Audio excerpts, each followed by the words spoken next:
दल सिंह सरपंच, वो भी मटवाड़ भगोरिया में। तो है गाइस, मैं हूँ एसके और ये है मेरे दो दोस्त बचपन के। तो हम आ जाते हैं मटवाड़ भगोरिया में, तो निकल जाते हैं हम भैया की बुलेट से मटवाड़ भगोरिया देखना आज। तो रास्ते पता चलता है कि इतनी भीड़ होने वाली है मटवाड़ भगोरिया में। फिर हम आ जाते हैं मटवाड़ और देखते हैं आदिवासी युवतियों का डांस। फिर देखते हैं दल सिंह सरपंच की एंट्री। फिर देखते हैं राधा दीदी का डांस, जो काफी खूबसूरत था। उसके बाद हम देखते हैं मेलों की शान, झूले जो काफी खूबसूरत लग रहे हैं। फिर हम जीत जाते 100 रुपये। पहली बार हमने गेम खेला और जीत जाते हम 100 रुपये। तो काफी अच्छा लगा हमको गेम खेलने के बाद।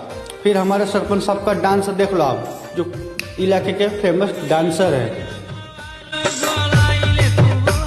नानी भोंगरे देखना आवा दे काड़ी देखो भोंगरिया